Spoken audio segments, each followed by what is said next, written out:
Sir నమస్కారం sir. నమస్తే అండి. సార్ తాడేపల్లిలో ఉన్న వైసీపీ కార్యాలయాన్ని కూల్చివేయడం చూస్తున్నాం సార్. ఆ విజువల్స్ అన్నీ కూడా సోషల్ మీడియాలో వైరల్ అవుతున్నాయి. దీనికి కొన్ని రోజుల ముందు కూడా హైదరాబాద్లో ఉన్న జగన్ గారి ఆ ఇంటి ముందర గోడలన్నీ కూడా కూల్చేశారు. మళ్ళీ ఇప్పుడు విశాఖలో ఉన్న ఒక ఆఫీస్ కూడా నోటీసులు ఇచ్చారు, అది కూడా అక్రమంగా కట్టారని చెప్పి. ఈ విధంగా వైసీపీకి చెందిన ఆఫీసుల పైన దాడులు అయితే చూస్తున్నాం సార్. అంటే ఎందుకు దీన్ని జగన్మోహన్ రెడ్డి గారు ట్వీట్ చేశారు, అక్రమంగా ఈ విధంగా కూల్చేస్తున్నది ప్రతీకార దాడులు అని చెప్పేసి ఆయన చెప్పడం చూస్తున్నాం. మీరేం చెప్తారు సార్? అంటే అక్రమము అనేది అక్రమంగా కూల్చేస్తున్నారు అని ఎలిగేషన్ చేయడానికి ఆయనకు హక్కు ఉంది.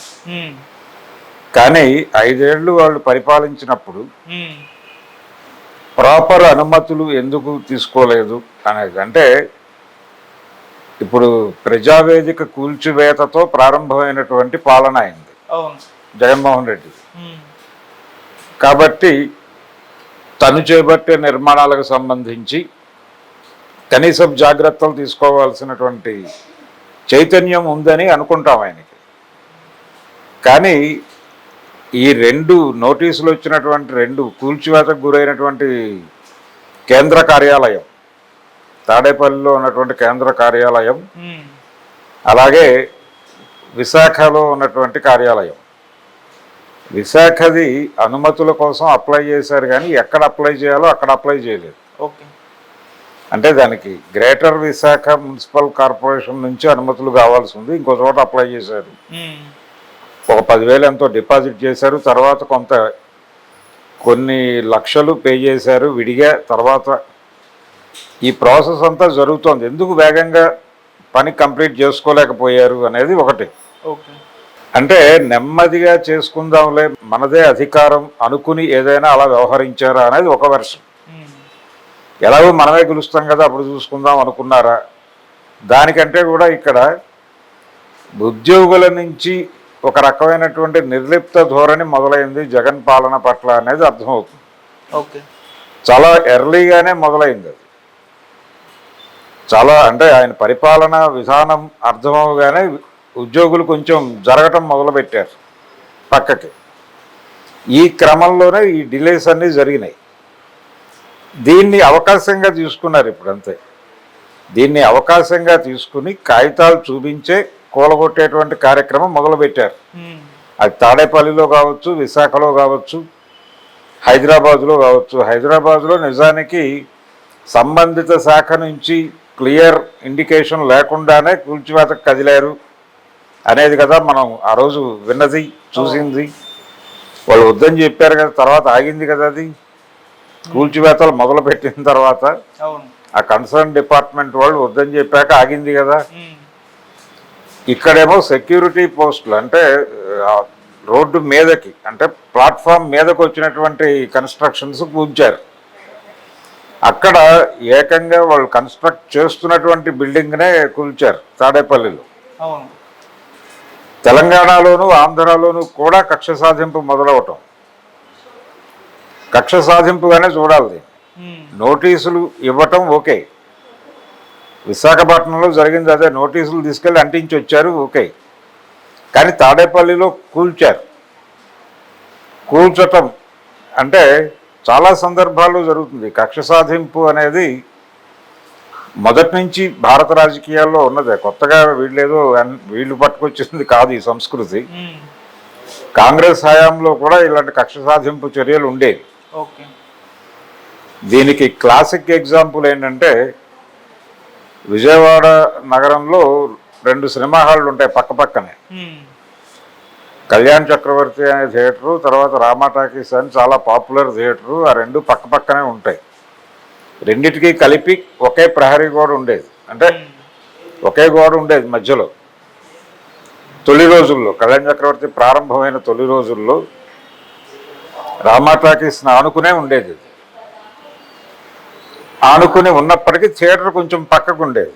థియేటర్ పక్కకుండి చాలా ఖాళీ ప్లేస్ ఉండేది. ఆ ఖాళీ ప్లేస్లో కళ్యాణ్ చక్రవర్తి థియేటర్ మేనేజరు లేకపోతే ఇతర సిబ్బంది అది నందమూరి ఫ్యామిలీకి సంబంధించిన థియేటర్ కాబట్టి వాళ్ళు వచ్చినప్పుడు ఉండటానికి అలా ఒక గెస్ట్ హౌస్ టైప్లో ఒక నిర్మాణం ఉండేది.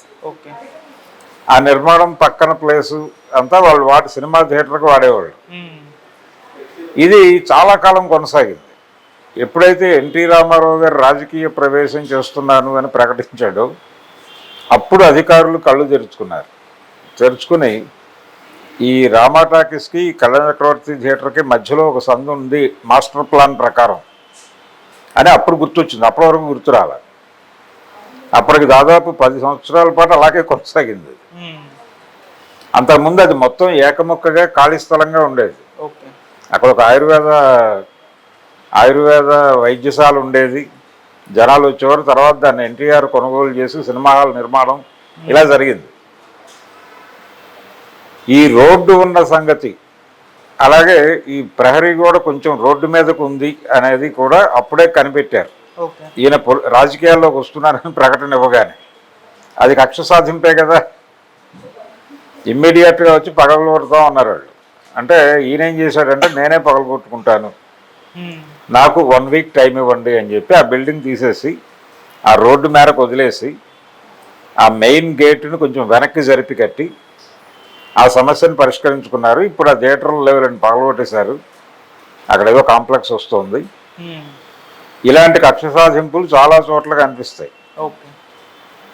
చాలా నిర్మాణాల మీద కక్ష సాధింపుతో నోటీసులు ఇవ్వటం మనం చూసాం. జగన్మోహన్ రెడ్డి చేసింది కూడా అదే. ఆ రోజున చంద్రబాబు నివాసానికి ముందు రోడ్డు మీదకు ఉంది ఇది అని కదా దాన్ని పగలగొట్టారు ప్రజావేదికని. అదే రోజున అదే సందులో ఉన్నటువంటి చాలా నిర్మాణాలకు నోటీసులు వెళ్ళినాయి. కానీ ఏ నిర్మాణం జోలికి వెళ్ళవా. మంతెన సత్యనారాయణరాజు గారి ఆశ్రమం కూడా ఇదే లైన్స్లో ఉంది. అది ఇప్పటికీ అదే లైన్లో ఉంది. దాన్ని కూల్చలా. అలాగే వాళ్ళు నోటీసులు ఇచ్చిన ఇంకా భవనాలు ఉన్నాయి యాజ్ ఇట్ ఈస్గా. అలాగే వాటి జోలికి కూడా వెళ్ళాలి. ప్రజావేదిక మాత్రమే కూల్చారు. మిగిలిన వాటికి నోటీసులు ఇచ్చారు. వాళ్ళు ఏదో వాళ్ళ ఆర్గ్యుమెంట్ వాళ్ళు చెప్పుకున్నారు, అయిపోయింది. దానికి ఏదో జనరల్గా జరిగేది ఏంటంటే ఏదైనా కరెక్షన్ ఉంటే చేసుకుంటారు, లేకపోతే కనుక దానికి సంబంధించినటువంటి కాంపన్సేషన్ ఏదో పే చేసుకుంటారు, అయిపోతుంది. ఇది జరిగే ప్రొసీజర్. కానీ పార్టీ కార్యాలయాలకు సంబంధించి ఇలాంటి నిర్ణయం తీసుకోవటం అనేది ఆయన ప్రజావేదిక కూల్చాడు కాబట్టి మేము కేంద్ర కార్యాలయంలో కొన్ని వైలేషన్స్ ఉన్నాయనేది అర్థమవుతోంది. వాళ్ళు కాగితాలను దాటి నిర్మాణం జరిగింది కాబట్టి ఆ నిర్మాణం జరుగుతున్నటువంటి దాన్ని అడ్డుకుంటాం అని వెళ్ళి పగలగొట్టారు. వైజాగ్ నోటీసులు కూడా ఇదే ప్రాసెస్లో వచ్చినవే, ఈ క్రమంలో వచ్చిన నోటీసులే. కాకపోతే వాళ్ళు అంత సీరియస్గా ముందుకెళ్ళకుండా జస్ట్ నోటీసులు అంటించారు. ఎందుకంటే ఆల్రెడీ వీళ్ళు 20 lakhs దాకా పే చేసి ఉన్నారు అక్కడ. దానికి సమాధానం చెప్పుకోవాల్సి వస్తుంది అనే ఉద్దేశంతో నోటీసులు అంటించారు. అధికారుల కోఆపరేషన్ ప్రాపర్గా లేకపోవడము, అధికారులతో పార్టీకి సరైన సమన్వయం లేకపోవడం అనేది కనిపిస్తుంది. వైఎస్ఆర్సీపీ పర్టికులర్గా జగన్మోహన్ రెడ్డి గారి టోటల్ నడవడిక, ఆయన పరిపాలనా తీరు, ఆయన న్యాయశాఖతో ఎలా వ్యవహరించేవాడంటే వాళ్ళని పిలిచి అధికారులని కూర్చోబెట్టి ఈ అంశం మీద మనం ఒక జీవో ఇవ్వాలి అన్నా అనేవాడు. ఆయన అన్నా అని అంటాడు ఆయన ఎవరినైనా. అంటే అది మీరు చెప్తున్నటువంటి టైంలో కుదరకపోవచ్చు అండి, దీనికి సంబంధించి గత చరిత్రలు ఇవన్నీ ఒకసారి రెఫర్ చేసి ఫర్దర్గా దీని మీద ఎటువంటి ఇబ్బంది, చట్టపరమైన ఇబ్బంది తలెత్తకుండా జీవో ఇవ్వాల్సి ఉంటుంది. దానికి సంబంధించిన స్టడీ పూర్తి కాకుండా జీవో ఇస్తే ఇబ్బందుల పాలవుతాం అని వాళ్ళు చెప్పేవాళ్ళు. అంత టైం అవసరమా అన్నా అనేవాడు ఈయన చాలా అమాయకంగా. ఎల్లుండి ప్రకటిస్తే బాగుంటుంది అని టైం చెప్పేసేవాడు ఈయన. 3 రోజులు టైం ఇచ్చేవాడు, వాళ్ళు 30 రోజులు టైం అడిగితే. అప్పుడు కొంతమంది అధికారులు సరే 3 రోజుల్లో జీవో ఇచ్చేద్దాం అన్న పద్ధతిలో చెప్పేసి అక్కడికి దాన్ని వాయిదా వేసి జీవో ఇచ్చేవాళ్ళు. ఆ తర్వాత కోర్టుకు వెళ్ళేది. అది జగన్మోహన్ రెడ్డి గారి జీవోల్లో దాదాపు అన్ని కోర్టుకు వెళ్ళి వచ్చినవి. కారణం ఇదే, అధికారులతో సరైనటువంటి సమన్వయం లేకపోవడం, నేను చెప్పాను ఇది కాదా అనేటువంటి ధోరణి, మీరు వాంటెడ్గానే వాయిదాలు వేసే ప్రయత్నం చేస్తున్నారు అనేటువంటి అభియోగం వాళ్ళ మీద మోపేలాగా ఈయన ముఖ కవళికలు, ఈయన వ్యాఖ్యానం ఉండేది. దానికి వాళ్ళు హర్ట్ అయ్యేవాళ్ళు. ఈ సమన్వయ లోపం అనేది నడిచింది. అలాగే ఆయన ఎవరిని తన దీనిలోకి తీసుకునేవాడు కాదు, తన నమ్మకంలోకి తీసుకోవటం ఇలాంటి కార్యక్రమాలు లేవు. దీంతో ఏమైందంటే ఎక్కడికక్కడ కంపార్ట్మెంటల్గా తయారయ్యారు. ఆ కంపార్ట్మెంటల్గా తయారవటం వల్ల వీళ్ళు 5 ఏళ్ల పరిపాలనలో ఒక్క ఆఫీస్కి కూడా ప్రాపర్ ఇవి తెచ్చుకోలేకపోయారు, అనుమతులు తెచ్చుకోలేకపోయారు. ఆ ల్యాప్సెస్ ఇప్పుడు వీళ్ళు అడ్వాంటేజ్గా తీసుకున్నారు. ఓకే, తీసుకుని కక్ష సాధింపు చర్యలు చేస్తున్నారు. ఇది ప్రాసెస్. దీనిలో వైఎస్ఆర్సీపీ లోపం ఉంది అనేది అంగీకరించినప్పటికీ తెలుగుదేశం నుంచి తెలుగుదేశం ప్రభుత్వంలో అంటే ప్రభుత్వం రావాలి అని కోరుకున్నటువంటి అధికారులు ఉన్నారు. నిజానికి ఉద్యోగులు 70% పైన, దాదాపు 80% జగన్ ఉండకూడదు అని అనుకున్నారు. సెక్రటేరియట్ ఉద్యోగులు అయితే 90% అనుకున్నారు. 90% సెక్రటేరియట్ ఉద్యోగులు జగన్ పోవాలి అని అనుకున్నారు. ఈ ప్రాసెస్లో ఉద్యోగుల నుంచి కూడా కొంత అత్యుత్సాహం, ప్రభుత్వం నుంచి క్లియర్ ఇండికేషన్ ఉంది అని కూడా అనుకోలేము. ఉండొచ్చు కూడా, ఇప్పుడు సమర్థిస్తారు అనివార్యంగా. ఈ క్రమంలోనే వీళ్ళ ఉత్సాహము కలగలిసి మనం ఎందుకు అడుగు ముందుకు వేయకూడదు, ఇక్కడ పేపర్ మీద లోపం ఉంది కదా, ఆన్ పేపర్ లోపం ఉన్నప్పుడు మనం అడుగు ముందుకు వేయడానికి ఎందుకు జంకాలి అనేటువంటి ధోరణిలో వెళ్ళిపోయి కొట్టేశారు తాడేపల్లిలో. ఓకే, వైజాగ్లో ఏంటంటే వాళ్ళు ఒక చోట అప్లై చేసి ఇంకో చోటకి ట్రాన్స్ఫర్ చేసి, ఆ ట్రాన్స్ఫర్ చేసినప్పుడు దాని తాలూకా కాంపన్సేషన్ కట్టి కొంత పేపర్ వర్క్ జరిగింది అక్కడ. అందుకని ఇమ్మీడియట్గా చర్యలకు వెళ్తే వాడు కోర్టుకు వెళ్తాడు. అందుకని వీళ్ళు ఏం చేశారంటే ఇంకా అనుమతులు రాకుండా మీరు నిర్మాణాలు జరిపారు అని ఒక నోటీస్ సర్వ్ చేశారు. ఆ నోటీసు సీరియస్గా తీసుకెళ్ళి అక్కడే అంటించి వచ్చారు. జనరల్ ప్రొసీజర్ అది. ఓకే, అంటించడంతో పాటు రాస్తారు కూడా, గోడల మీద రాస్తారు, ఇది కోర్టు పరిధిలో ఉంది, వివాదంలో ఉంది, ఈ స్థలం కోర్టు పరిధిలో ఉంది, ఫలానా సెక్షన్ ప్రకారం ఇది ఇన్వాల్వ్ అయి ఉంది అనే పద్ధతిలో రాస్తారు కూడా. అయితే ఇక్కడ నోటీసులు అంటించి వచ్చేశారు. అది కొంచెం సెన్సేషనల్గా మారింది ఇష్యూ. దీన్ని అడ్వాంటేజ్గా తీసుకుని జగన్మోహన్ రెడ్డి గారు ప్రజల దృష్టికి తీసుకెళ్లే ప్రయత్నం చేస్తున్నాడు. కక్ష సాధింపు మొదలైపోయింది. ఆల్రెడీ కూటమి గెలిచింది అనే వార్త వచ్చి ప్రమాణ స్వీకారం జరిగే నాటికే వైఎస్ఆర్సీపీ కార్యకర్తల మీద చాలా చోట్ల దాడులు జరిగినాయి. 2-3 చోట్ల వైసీపీ వాళ్ళు టీడీపీ వాళ్ళని కొట్టిన సంఘటనలు కూడా జరిగినాయి కర్నూలు జిల్లాలో. అక్కడ వరకే పరిమితం. అది మిగిలిన అన్ని చోట్ల కూడా వీళ్ళదే పైచేయి, వీళ్ళే కొట్టారు. కొట్టిన మాట వాస్తవం, గాయపడ్డ మాట వాస్తవం. ఆ మేరకు అంటే వాళ్ళ వైపున ఒక ఆర్గ్యుమెంట్ ఉంది. మమ్మల్ని అణిచివేశారు, గన్నవరం తదితర ప్రాంతాల్లో మీరు ఆ రోజుల్లో చేసిన దాడుల పరిస్థితి ఏంటి అనేది ఒక ఆర్గ్యుమెంట్ ఉంది. అయినప్పటికీ ఒక ఆర్గ్యుమెంట్ ఉంది కాబట్టి దాడి చేయటం అనేది ప్రజాస్వామిక వాతావరణం అనిపించుకోదు. నువ్వు నీ చర్యని జస్టిఫై చేసే ఒక ఆర్గ్యుమెంట్ ఉంటే ఏం చేయడానికైనా నువ్వు సిద్ధపడుతున్నావంటే నువ్వు ప్రజాస్వామ్యాన్ని కాలరాయటం నీ ఉద్దేశం అని అనుకోవాల్సి వస్తుంది. ఇప్పుడు చంద్రబాబు గారు చేస్తున్నది అదే. వారు సైలెంట్గానే ఉంటారు, వారు మధ్యలో ఇలాంటి పనులు చేయొద్దు అని కూడా చెప్తారు.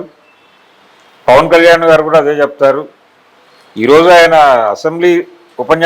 పవన్ కళ్యాణ్ అసెంబ్లీ ఉపన్యాసంలో స్పీకర్ని కూర్చోబెట్టిన తర్వాత ఆయన చేసినటువంటి ప్రసంగం, స్పీకర్ని ఉద్దేశించి అయ్యన్న పాత్రుడు గారి గొప్పతనం గురించి ప్రపంచానికి చెప్పడం కోసం పవన్ కళ్యాణ్ గారు ఇచ్చిన ఉపన్యాసంలో ప్రధాన బాట గత 5 సంవత్సరాల పరిపాలన సమీక్ష కూడా ఉంది.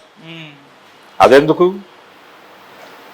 గత రాక్షస పాలనలో ఇవన్నీ అవసరమా? వాళ్ళు పారిపోయారు, నిలబడలేదు సభలో, ఈ వ్యాఖ్యలు ఇవన్నీ అక్కడ వాళ్ళు లేకపోవచ్చు, అక్కడ గొడవ చేయకపోవచ్చు, కానీ ఇవన్నీ బయటకు వచ్చాయి కదా ఆల్రెడీ.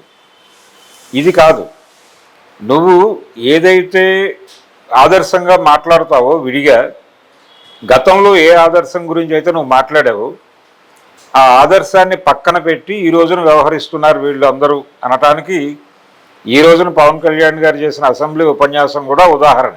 ఓకే. వారు కూడా ఇది సబబే అనేటువంటి ధోరణిలో ఉన్నారు. సో ఇది పూర్తి స్థాయిలో ప్రభుత్వం వైపు నుంచి జరుగుతున్న ఒక వెసులుబాటు, ఒక కన్వీనియన్స్ చూసుకుని అవతల పార్టీ మీద దాడి చేసే ప్రోగ్రామే. అంటే మీరు అధికారంలో ఉంటే మమ్మల్ని కూల్చారు కాబట్టి మేము అధికారంలో ఉండగా మీ నిర్మాణాలు కూలుస్తాం. మీరు అధికారంలో ఉండగా మా వాళ్ళని అరెస్ట్ చేశారు కాబట్టి మేము కూడా కేసులు కడతాం, మేము కూడా మిమ్మల్ని అరెస్టులు చేస్తాం, మిమ్మల్ని జైలుకి పంపిస్తాం అన్న ధోరణికి వచ్చేశారు. ఇది వస్తుంది అని అనుకున్నదే. ఇది అనుకోకుండా జరుగుతున్నటువంటి కార్యక్రమాలు కాదు, ఇవి జరుగుతాయని చాలా స్పష్టంగా ఎన్నికలకు ముందే కూటమి గెలిస్తే జరగబోయేది ఏమిటి అనే దానికి సంబంధించి అందరికీ ఒక క్లియర్ పిక్చర్ ఉంది. ఆ నోటీసులు ఇచ్చిన వాళ్ళలో నారా లోకేష్ గారు ఉన్నారు. ఆయన రెడ్ బుక్ సినిమా ఉంది, రెడ్ బుక్ ప్రవచనాలు ఉన్నాయి. కాబట్టి ఇందులో భాగంగానే దీన్ని క్లియర్గా కక్ష సాధింపు అనే అనుకోవాల్సి వస్తుంది. ఇది ప్రస్తుతానికి నిర్మాణాల వరకు పరిమితమైంది. దీనికంటే ముందు ఆస్తుల మీద దాడులు జరిగినాయి, కార్లు పగలగొట్టారు, అలాగే ఇళ్ల మీద రాళ్లు వేశారు. మచిలీపట్నం లాంటి చోట్ల పేరు నాని ఇంటి మీద రాళ్లు రువ్వినటువంటి సంఘటన చూసాం మనం.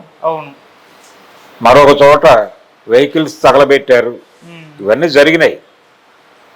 దీన్ని భరించాలి అని కూడా వాళ్ళు డిసైడ్ అయ్యారు.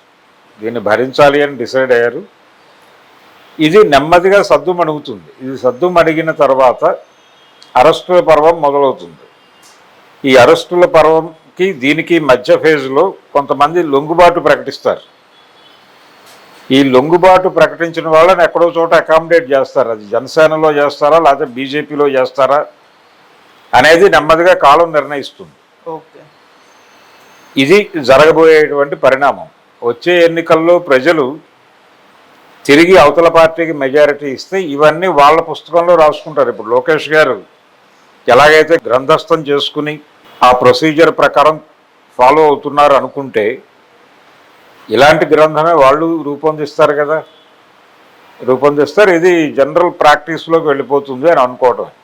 కక్ష సాధింపు చర్యలు అనేవి ఇది చాలా సందర్భాల్లో చూసాం మనం. చాలా సందర్భాల్లో ప్రపంచానికి తెలిసిన విషయమే. జనాలు ఎవరు కొత్తగా ఫీల్ అవ్వట్లేదు. ఇది జరుగుతుంది అని అందరూ అనుకున్నది అదే జరుగుతోంది. చూద్దాం, సరదాగా ఎంటర్టైన్ చేద్దాం అన్న మూడ్లో ఉన్నారు. Okay sir, thank you so much sir. Thank you.